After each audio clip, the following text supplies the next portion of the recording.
नमस्कार. नंदकिशोर एज्युकेशनल या यूट्यूब चॅनलमध्ये मी आपलं सहर्ष स्वागत करत आहे. Interchange of sentences involving tenses याच्यामध्ये आपण आज प्रश्नार्थी वाक्यापासून साधं वाक्य कसं बनवायचं हे आपण पाहणार आहोत.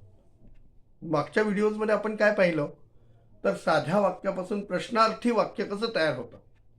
आता आजच्या व्हिडिओमध्ये आपण काय पाहतोय तर साध्या प्रश्नार्थी वाक्यापासून साधं वाक्य तयार करायचं. बघा, मागच्या व्हिडिओजमध्ये आपण काय पाहिलं तर साध्या वाक्यापासून प्रश्नार्थी वाक्य कसं बनवायचं हे आपण शिकलो. आता आज आपल्याला शिकायचं आहे प्रश्नार्थी वाक्यापासून साधं वाक्य बनवायचं. उदाहरणार्थ प्रश्न, did Sita buy a book yesterday? सीताने काल पुस्तक विकत घेतले का? Statement, Sita bought a book yesterday. सीताने काल पुस्तक विकत घेतले. आलं लक्षात? मग काय फरक आहे तर इथे did Sita buy a book, did Sita buy a book म्हणजे क्रियापदाचं पहिलं रूप आलं, कर्त्याच्या अगोदर डीड आलं. आणि स्टेटमेंट बनवताना काय फरक पडला तर सीता अगोदर आलं आणि त्याच्यानंतर क्रियापदाचं सेकंड रूप आलं, कारण हे भूतकाळाचं वाक्य आहे, साध्या भूतकाळाचं. म्हणून Sita bought a book yesterday, सीताने काल पुस्तक विकत घेतले.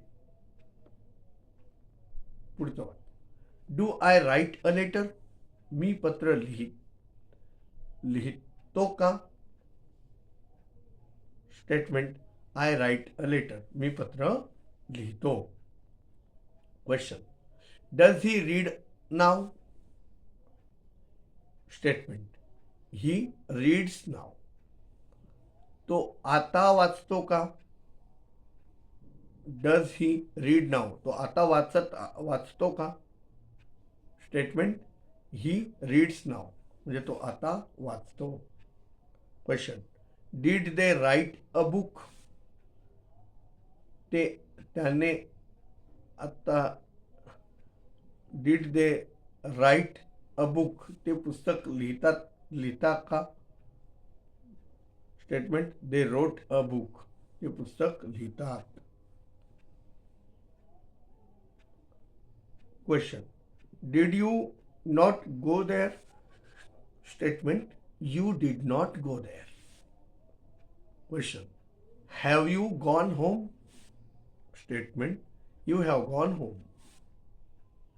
Question, do you have some books with you? Statement, you have some books with you. Question, is he a good boy? Statement, he is a good boy. Question, was I doing my work?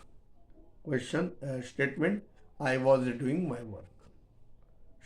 Question, have you been suffering to fever for 2 days? Statement, you have been suffering to fever for 2 days.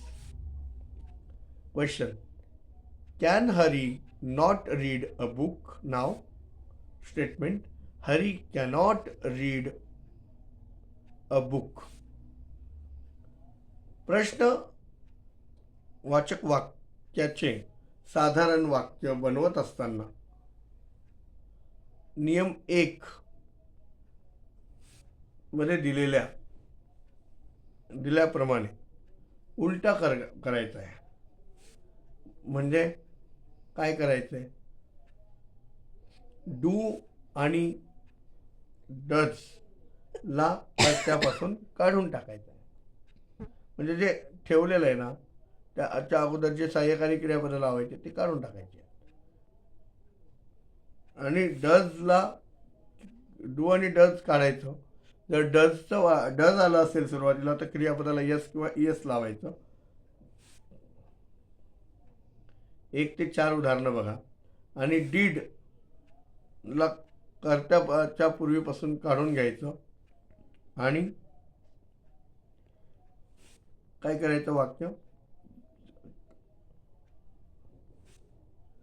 क्रियापदाचं second रूप लावायचं. बाकीचे उदाहरणं सुद्धा तुम्ही अशा प्रकारे समजून घ्या. एक्सरसाइज पुढची. Turn the following interrogative sentences into statement. Am I a good boy.